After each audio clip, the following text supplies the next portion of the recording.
Hello students, welcome to chemistry believers. और आज हम जेडी कंसाइज इनऑर्गेनिक केमिस्ट्री के next chapter P block element को डिस्कस करेंगे। और हमको बताया कि पी ब्लॉक एलिमेंट जो है वो काफ़ी बड़ा चैप्टर है, ठीक है। और इसको हम पार्ट वाइज स्टडी करेंगे, ठीक है। यहाँ पे हम देखेंगे सबसे पहले ग्रुप वाइज। ओके, तो ग्रुप वाइज पढ़ने के लिए सबसे पहले हम 13 ग्रुप को पढ़ेंगे, ठीक है। और यहाँ साइड में आप देख रहे होंगे दैट इज़ 42 पेजेस में ये चैप्टर कवर हुआ है, ठीक है। सॉरी, ये ग्रुप, ठीक है, 13 ग्रुप 13 जो है वो 42 पेजेस में है। ओके, तो ग्रुप 13, ग्रुप 14, 15, 16 एंड 17, ठीक है। ये 5 ग्रुप्स हमको पढ़ने हैं, ठीक है। तो एक ग्रुप के अप्रॉक्सीमेट 7 to 8 लेक्चर्स बन जाएंगे, ठीक है। हम बिना स्किप किए डिटेल से देखेंगे सारे पॉइंट्स को, ओके। और इस पी ब्लॉक एलिमेंट्स की एक मेजर प्रॉब्लम रहती है रिएक्शंस की। रिएक्शंस लर्न कैसे करें, ठीक है, क्योंकि बहुत सारी हो जाती हैं, तो उनके भी मेथड्स देखेंगे, ठीक है। उनका फंडामेंटल देखेंगे, फंडामेंटल मेथड्स देखेंगे कैसे वो बनती हैं, ठीक है। तो उससे हमको याद करने में आसानी रहेगी। सो स्टार्ट करते हैं ग्रुप 13 एलिमेंट्स। सबसे पहले देखते हैं इसमें कौन कौन से कंपाउंड्स, कौन कौन से एलिमेंट्स आते हैं। सबसे पहले आता है boron, aluminium, gallium, indium and thallium. ये एलिमेंट्स इसमें होते हैं, ठीक है। Boron, aluminium, gallium, indium and thallium. Atomic number की अगर बात करें तो बोरॉन का एटॉमिक नंबर होता है 5, एल्यूमिनियम होता है 13, गैलियम होता है 31, इंडियम होता है 49 और थैलियम होता है 81। ओके, इसके नीचे एक निहोनियम भी है, ठीक है, बट वो पी ब्लॉक का ही है, बट उसकी प्रॉपर्टीज़ अभी ज़्यादा स्टडी नहीं हुई है, इसलिए उसको नहीं पढ़ा जाता है, ठीक है। तो इस बुक में जितना है कंटेंट वो स्टैंडर्ड है, इसलिए इतने को ही स्टडी करेंगे। तो यहाँ पे हमने इनका एटॉमिक नंबर देख लिया, ठीक है। अब इनके कॉन्फ़िगरेशन देखते हैं। तो इनके रिस्पेक्टिव जो नोबेल गैसेज हैं that helium, neon, argon, krypton, xenon, ठीक है। तो वहाँ तक के हम कॉन्फ़िगरेशन को नहीं लिखते हैं, हम लास्ट सेल की कॉन्फ़िगरेशन को लिखते हैं, ठीक है। तो अगर आप देखेंगे तो यहाँ पे एक पैटर्न है 2 3 4 5 6, 2 3 4 5 6 sp, एंड सब में सेम इलेक्ट्रॉन्स फिल करने हैं, ठीक है। तो इसका कॉन्फ़िगरेशन लर्न करना कोई डिफ़िकल्ट वर्क नहीं है, कर सकते हैं इजीली। ओके, उसके बाद यहाँ पे देखते हैं ऑक्सीडेशन स्टेट। तो ऑक्सीडेशन स्टेट यहाँ पे लिखी है थर्ड ऑक्सीडेशन स्टेट बोरॉन की, ठीक है। तो बोरॉन एग्जिबिट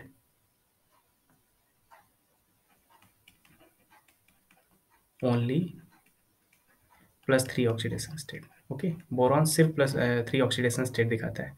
एल्यूमिनियम +3 एंड 1 दिखाता है, ठीक है। ये जो ब्रैकेट में 1 है इसका मतलब क्या होता है, ये लेस स्टेबल होती है, ठीक है, लेस स्टेबल, ठीक है। और बाकी जो नीचे के हैं गैलियम, इंडियम, थैलियम, ये +1 एंड +3 दोनों स्टेबल दिखाते हैं, ठीक है, ठीक है। बोरॉन +3 ऑक्सीडेशन स्टेट दिखाता है ओनली, और जो एल्यूमिनियम है वो +3 एंड +1 दिखाता है, बट एल्यूमिनियम का जो +1 होता है वो लेस स्टेबल होता है। गैलियम का +3 एंड +1, और इंडियम एंड थैलियम का भी +3 एंड +1 स्टेबल होते हैं, ठीक है। रीज़न क्या होता है, रीज़न होता है इनर्ट पेयर इफेक्ट, ठीक है। तो इसको देखेंगे। तो अगर हम बात करें यहाँ पे +3 ऑक्सीडेशन स्टेट कॉमन है, सब में होती है। तो इसका ये लॉजिक है कि ये जो लास्ट वैलेंस इलेक्ट्रॉन होते हैं that is 1 and 2, that is total 3 electrons ये निकाल सकता है। ओके, तो 3 इलेक्ट्रॉन्स निकालने की वजह से +3 ऑक्सीडेशन स्टेट शो करता है। अगर बात करें +1 ऑक्सीडेशन स्टेट क्यों शो करता है, दैट इज़ 2s2 2p1। ये सिर्फ एक इलेक्ट्रॉन के निकालने से +1 शो करता है। ये जो 2s2 का इलेक्ट्रॉन है इनर्ट पेयर इफेक्ट की वजह से ज़्यादा अट्रैक्ट होता है न्यूक्लियस की साइड, ठीक है। तो इसको निकालना मुश्किल होता है, इसलिए +1 ऑक्सीडेशन स्टेट शो होता है, ठीक है। इसका लॉजिक ये है। इसके नीचे जो थ्योरी लिखी है वो जो मैंने बताया उसी से है। ओके, जनरल प्रॉपर्टी की बात करें तो बोरॉन जो होता है वो नॉन मेटल होता है, ठीक है। एल्यूमिनियम जो होता है दैट इज मेटलॉइड बोल सकते हैं इसको। और gallium, indium and thallium non metal होते हैं, ठीक है। ओके, तो यहाँ पे नॉर्मली बोरान की बात करें, नॉन मेटल होता है, always form covalent bond, always covalent bond बनाता है, ठीक है। sp2 हाइब्रिड ऑर्बिटल होते हैं, there is no tendency to form univalent compound, ठीक है। बोरान यूनिवैलेंट कंपाउंड नहीं बनाता है, ठीक है। इसका रीज़न क्या है? रीज़न हमने ऊपर देखा कि ये +1 ऑक्सीडेशन स्टेट नहीं शो करता है, ठीक है। इसलिए यूनिवैलेंट नहीं बनाता है, ये सिर्फ ट्राईवैलेंट बनाएगा क्योंकि इसके पास +3 ऑक्सीडेशन स्टेट स्टेबल होती है, इसलिए BX3 जैसा कंपाउंड बना लेता है, ठीक है, 3 ऑक्सीडेशन स्टेट का यूज करके। और एक इम्पॉर्टेंट चीज़ है, बोरान के कंपाउंड्स क्या होते हैं? BX3 जैसे ले लिया, दैट इज इलेक्ट्रॉन डिफिशियंट, ठीक है। इलेक्ट्रॉन डिफिशियंट होते हैं हमेशा, इनके अंदर टेंडेंसी होती है एक्सेप्ट करने की इलेक्ट्रॉन्स को, और यहाँ पे लिखा है and may accept the electron pair from another atom thus forming coordinate bond, ठीक है। ये अगर किसी एटम से जैसे ग्रुप से बॉन्डिंग करते हैं, तो देखो यहाँ पे जो अमोनिया है ये लोन पेयर डोनेट करता है, तो यहाँ पे कौन सा बॉन्ड बनाता है इसके साथ? कोऑर्डिनेट बॉन्ड, ठीक है, कोऑर्डिनेट बॉन्ड। और जो बोरान होता है, बोरान एटम फॉर्म है ओपन बास्केट टाइप स्ट्रक्चर्स, ठीक है। तो ये इंपॉर्टेंट पॉइंट है, इसको नोट कर लेना, क्योंकि कई बार क्वेश्चन में थ्योरेटिकल जो क्वेश्चन आ जाते हैं उसमें लिखा रहता है कि कौन सा एलिमेंट जो है बास्केट टाइप स्ट्रक्चर बनाता है, तो वहाँ पे बोरॉन जो होगा वो करेक्ट होगा, ठीक है, बास्केट टाइप स्ट्रक्चर बनाता है। And somewhere the close polyhedron, कुछ जगह पे क्लोज पॉलीहेड्रॉन भी बनाता है। ये नेक्स्ट आगे देखेंगे चैप्टर में, जहाँ पे कंपाउंड्स देखेंगे इनके, वहाँ पे आपको क्लियर होगा कि बास्केट टाइप कैसा होता है, पॉलीहेड्रॉन कैसा होता है, ठीक है। The bonding in these compound was considerable theoretically interest and involve multi centre bond, ठीक है। ये मल्टी सेंटर बॉन्ड भी हम पढ़ेंगे डाइबोरेंस में आगे इसी चैप्टर में, इसी ग्रुप में, ठीक है। तो वहाँ पे हम इस चीज़ को देखेंगे मल्टी सेंटर बॉन्ड क्या होते हैं। बाकी नीचे के दिया है कि aluminium, gallium, indium, thallium all form trivalent compound, ठीक है। और ये इनर्ट पेयर इफेक्ट दिखाते हैं, जो कि मैंने ऊपर बता दिया है कि +1 ऑक्सीडेशन स्टेट वही दिखाते हैं जिनमें इनर्ट पेयर इफेक्ट लगता है, ठीक है। These 4 elements are more metallic, sorry मैंने एक बड़ी फॉल्ट कर दी है, यस, यहाँ पे नॉन मेटल था, ये मेटल होना चाहिए, ठीक है। ये नॉन मेटल मैंने लिख दिया है यहाँ पे, ठीक है, सब सेम ही हो जाएगा, तो डिफरेंस क्या है?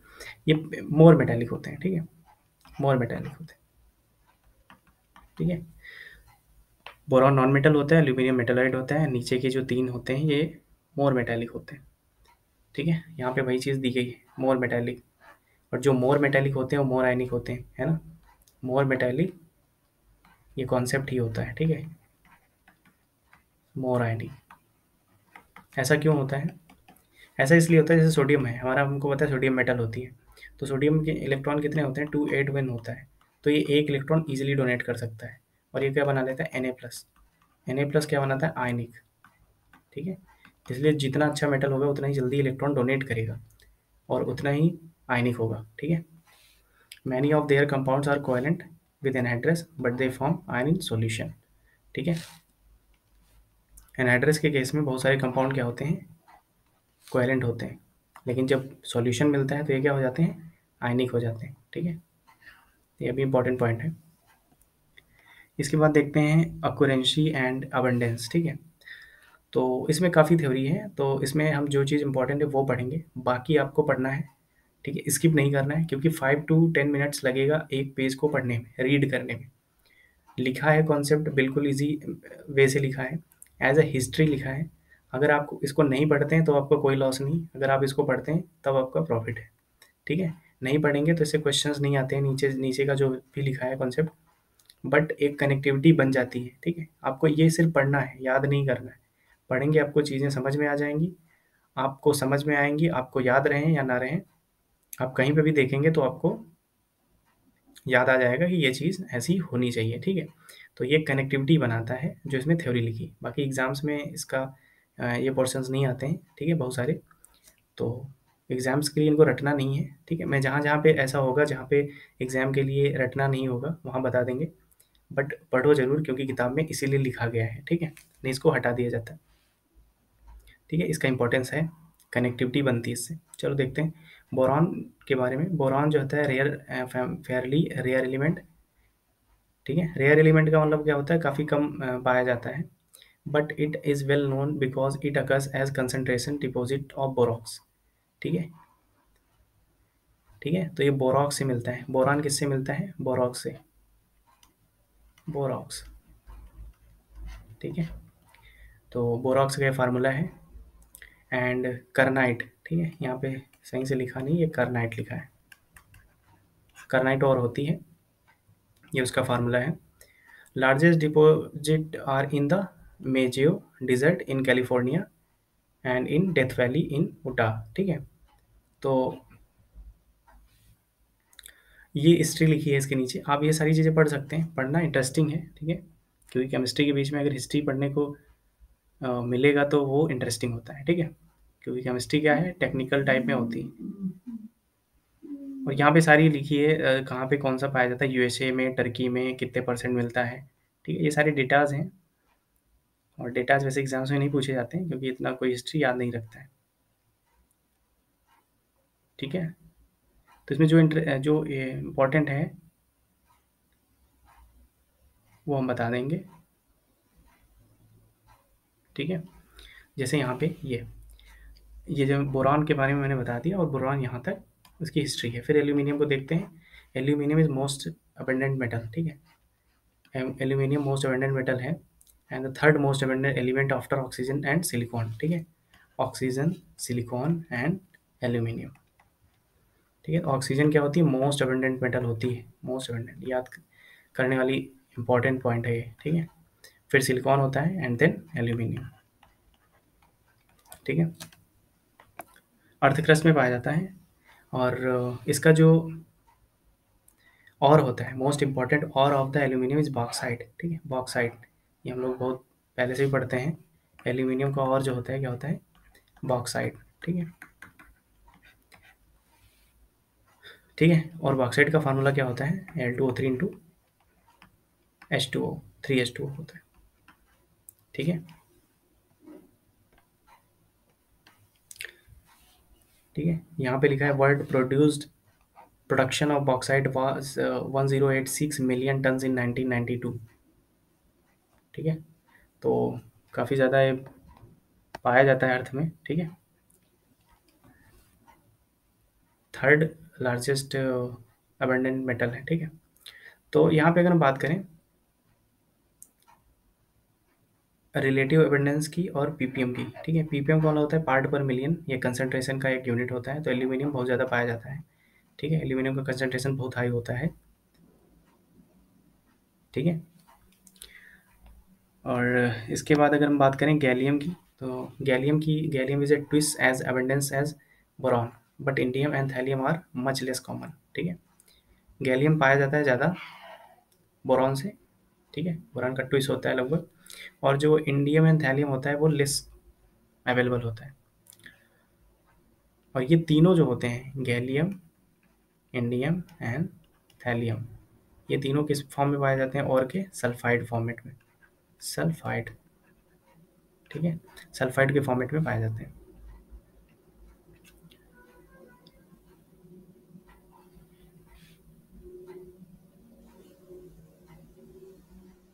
ओके, सो ये यहाँ पे इसके नीचे जो भी लिखा है वो आप रीड कर लेना, ठीक है, उसमें कोई खास चीज़ नहीं है। Extraction and uses of element की अगर बात करें तो एक्सट्रैक्शन ऑफ बोरॉन, बोरॉन के एक्सट्रैक्शन की बात करें तो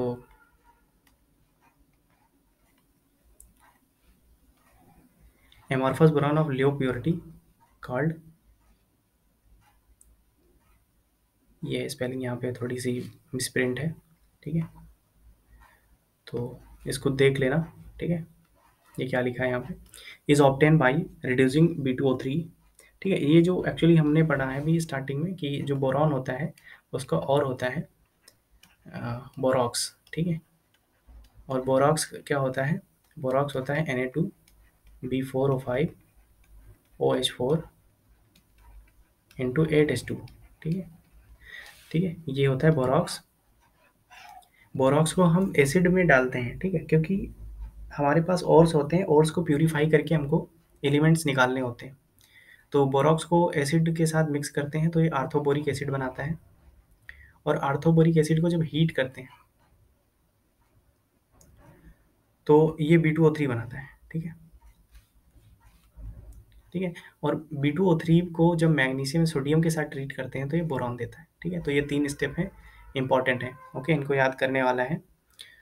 it is difficult to obtain purely crystalline boron. ठीक है। प्योरली क्रिस्टाइन बोरॉन को पाना डिफिकल्ट है as it has a very high melting point and the liquid is corrosive. ठीक है। इसका लिक्विड क्या होता है? कोरेसिव नेचर का होता है। Small amount of crystalline boron may be obtain. ठीक है। क्रिस्टलाइन बोरॉन हमको बहुत लेस अमाउंट में मिलता है। ठीक है। रीज़न क्या है? कोरेसिव होता है नेचर इसका लिक्विड स्टेट में, और इसका मेल्टिंग पॉइंट बहुत हाई होता है। यहाँ पे कुछ अदर मेथड्स भी लिखे हैं जहाँ से हम निकालते हैं बोरॉन, जैसे reducing BCl3 with H2 and pyrolysis of Bi3 van Arkel method, thermal decomposition of diborane और अदर बोरॉन हाइड्राइड। ठीक है। तो इन तीनों की रिएक्शंस भी लिखी हैं, पहले की ये है, दूसरे की ये है, थर्ड की ये है। ठीक है। तो पहली लाइन की इक्वेशन ये है, सेकंड की ये, थर्ड की ये क्या है? बोरेन है। और बोरेन जो होता है उसको हीट करते हैं तो बोरॉन और हाइड्रोजन मिलता है। यूजेस ऑफ बोरेन की बात करें तो आपको पता है, यहाँ पे आप पढ़ सकते हैं, थ्योरी ही लिखी पूरी। ठीक है। तो आप पॉज कर लीजिए इसको, और उसके बाद आप इसको रीड कर सकते हैं। ओके। इसमें जो भी लिखा है वो एग्ज़ाम के लिए ज़्यादा इंपॉर्टेंट नहीं है, बट नॉलेज के लिए बहुत बेहतर है। याद करने की जो चीज़ ज़रूरत नहीं होती उसको रीड करना अच्छा लगता है। ठीक है। जिस चीज़ को रटना ज़्यादा पड़ता है वो चीज़ पढ़ने में भी बुरी लगती है। ठीक, इसलिए आप इसको क्या करिए, एक बार रीड कर लीजिए बस। ठीक है। उसको याद करने की ज़रूरत नहीं। उसके बाद में एक्सट्रैक्शन ऑफ एल्यूमिनियम की अगर बात करें, क्योंकि पूरी बुक को याद नहीं रख सकता। ठीक है, ये इम्पॉसिबल है। इसलिए आप क्या करना है, आपको वो चीज़ें पहले करनी है जो एग्ज़ाम्स में पूछी जाती हैं, और उसके बाद क्या करना है, जो बुक है वो जो कनेक्शन दिखाता है कॉन्सेप्ट टू कॉन्सेप्ट के बीच में, उसको कंप्लीट करना है। ठीक है, वो ज़रूरी है।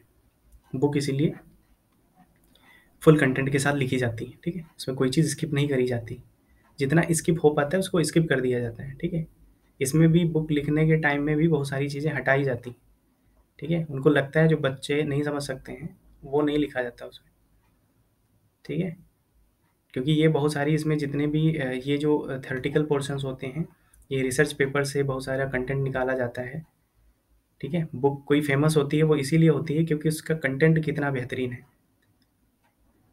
ओके, नहीं तो क्लास में हम लोग पढ़ते हैं तो एक ही चीज़ है, नोट्स जो बनाते हैं वो तो कॉमन होता है, सारी बुक में होता है।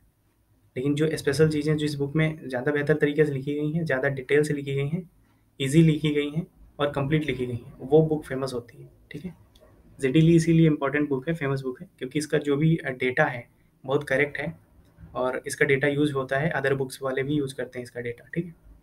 सो इसमें जो चीज़ें मैं बता रहा हूँ कि इनको रीड कर लेना, सो रीड कर लेना, 5 to 10 मिनट्स का वर्क है। ठीक है, हम भी रीड कर सकते हैं बट वो कंटेंट बहुत ज़्यादा लगेगा, लेक्चर्स बड़ा हो जाएगा, जिससे आपको फिर लगेगा कि पूरा पी ब्लॉक कंप्लीट करने में 1 महीने लगेगा, 2 महीने लगेगा। ठीक है, जो कि सही नहीं है। तो एल्यूमिनियम की बात करें तो एल्यूमिनियम कहाँ से मिलता है? एल्यूमिनियम अभी ऊपर हमने देखा था कि बॉक्साइट इसका जो होता है और होता है, और इसी से ये निकाला जाता है। ठीक है, यहाँ पे नीचे प्रोसेसेस भी लिखे हैं। ठीक है, कि कैसे कैसे प्रोसेस से निकाला जाता है। ठीक है, और एकदम सिंपल है। ठीक है, जो जो करना है वो सारा प्रोसेस में लिख रखा है। ठीक है, उसमें कोई समझने वाला नहीं है।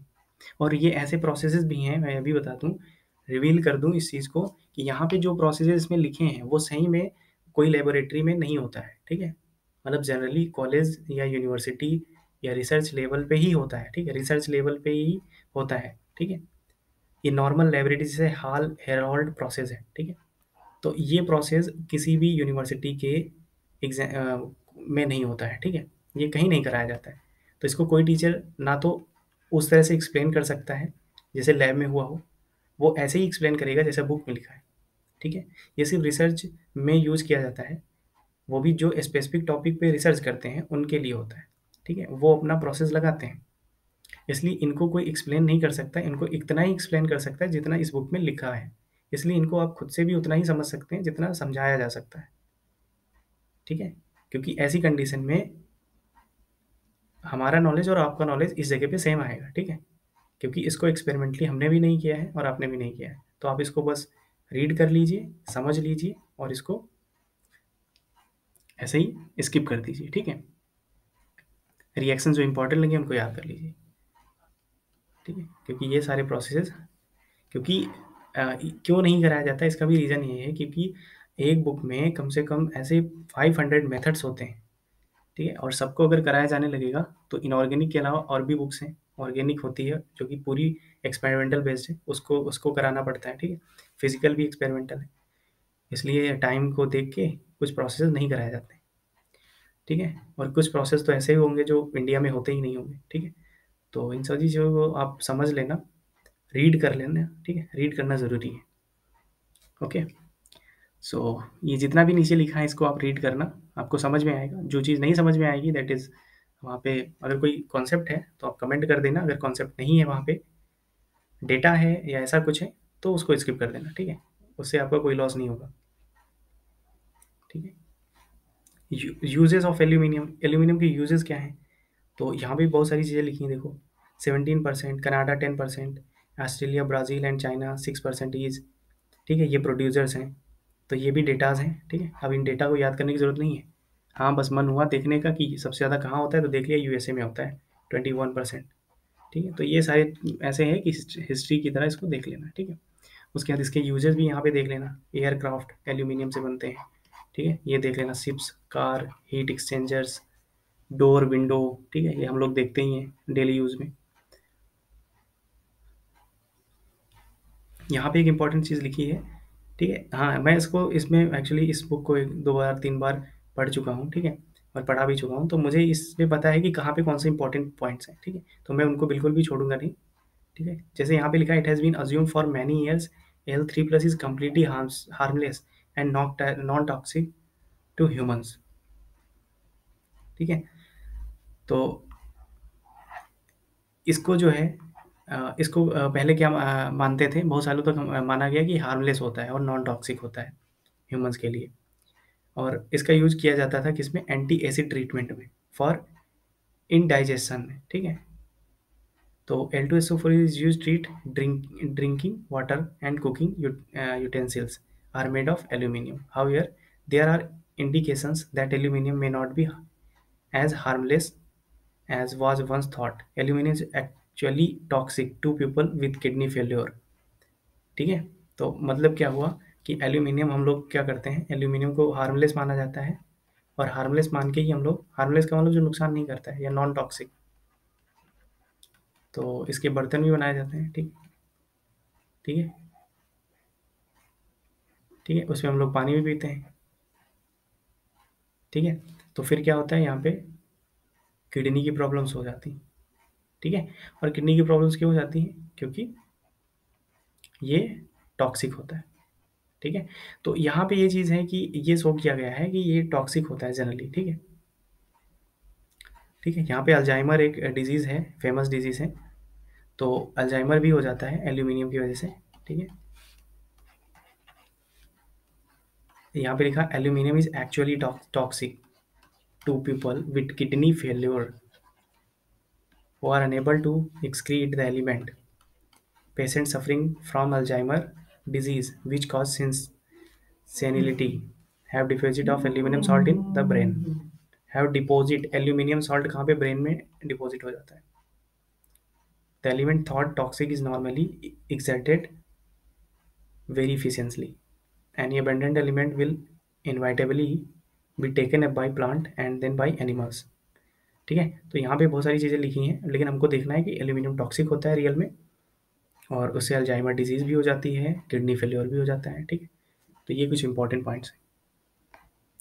उसके बाद गैलियम, इंडियम एंड थैलियम की बात करें तो traces of gallium are found in bauxite, ठीक है, बॉक्साइड में मिलता है गैलियम का, ठीक है, यहाँ पे इसको लिखे दे रहे हैं, गैलियम का भी क्या होता है, और बॉक्साइड होता है, ठीक है। Gallium into aluminium is about 1/500, sorry 1/5000, ठीक है, मतलब कि एक पार्ट अगर गैलियम है तो 5000 पार्ट एल्यूमिनियम है, किसमें, बॉक्साइड में, ठीक है। लेकिन अब ट्रेस में होता है तो निकाला जाता है, ठीक है। Gallium in the alkaline solution gradually increase to about 1/250। Gallium is extracted by electrolysis of this solution, electrolysis से निकालते हैं, ठीक है, जो ट्रेस अमाउंट में होते हैं इनको इलेक्ट्रोलिसिस प्रोसेस से ही निकाला जाता है। Indium and thallium occurs in the minute quantities in zinc sulphide and PBS, यहाँ पे इनको लिखे दे रहे हैं, इंडियम एंड थैलियम किस में होते हैं, zinc sulphide and PBS ores. अब देखने में लगता है इन दोनों में इनिडियम और थैलियम तो दिख नहीं रहा है कहीं पे, ठीक है, लेकिन ओर्स ऐसी चीज़ होती है जिसमें बहुत सारी चीज़ें मिक्स होती हैं, तो उसमें ये भी ट्रेस अमाउंट में होते हैं, ठीक है। जैसे यहाँ पे लिखा है कि दीज सल्फाइड और आर रोस्टेड, ठीक है, तो रोस्टिंग हम लोग पढ़ते हैं हाई स्कूल में, ठीक है। इसके नीचे का जितना भी है आप, मैं यहाँ पे पॉज करके आप इसको रीड कर लेना, या पीडीएफ में इसको लिंक दे दूंगा डिस्क्रिप्शन में, आप वहाँ से डाउनलोड कर लेना और फिर इसको रीड कर लेना, या आपके पास बुक होगी तो बुक से रीड कर लेना, ठीक है। तो आज इतना ही पढ़ेंगे, ठीक है। नेक्स्ट क्लास में oxidation state and types of bond के बारे में देखेंगे, ठीक है। अभी तक जितना भी हम लोगों ने पढ़ा उसमें स्टार्टिंग का इंपॉर्टेंट था, और इंपॉर्टेंट थे बहुत, अगर इसको कंक्लूड करके एक पेज में लिखोगे तो एक पेज में आ जाएगा, ठीक है। और ऐसे ही आपको नोट्स बना लेने हैं, ठीक है। जितना मैंने बताया है जो इम्पोर्टेंट है एक पेज में आप लिख लो, क्योंकि बुक पढ़ने में लगता है टाइम, और आपके पास इतना टाइम नहीं कि आप हर एग्ज़ाम से पहले एक बार बुक पढ़ें, ठीक है। आप उसका जूस निकाल के एक जगह पे लिख लें, एक पेज पे, उसको आप रीड करके एग्ज़ाम में जाएँ, ओके। सारे कॉन्सेप्ट्स हो जाते हैं उसमें। Oxidation state and types of bond देखना है नेक्स्ट में, और फिर इनर्ट वेयर इफेक्ट के बारे में देखना है डिटेल से, फिर मेल्टिंग पॉइंट, बॉइलिंग पॉइंट ऐसे स्ट्रक्चर्स, और फिर size of atom and ions, ठीक है। कल के टॉपिक में इतनी चीज़ें देखेंगे, नेक्स्ट टॉपिक में फिर उसके आगे के कॉन्सेप्ट हैं, ओके। सो आई होप आपको ये समझ में आया होगा, और आप जो है चैनल को लाइक कीजिए, शेयर कीजिए, सब्सक्राइब कीजिए, और कमेंट कीजिए, जो चीज़ें नहीं समझ में आई होंगी उनको कमेंट कीजिए, और जो चीज़ नहीं सीखना चाहते हैं उनको कमेंट कीजिए, ठीक है। बाकी सब्सक्राइब कर दीजिए, ठीक है। Thank you.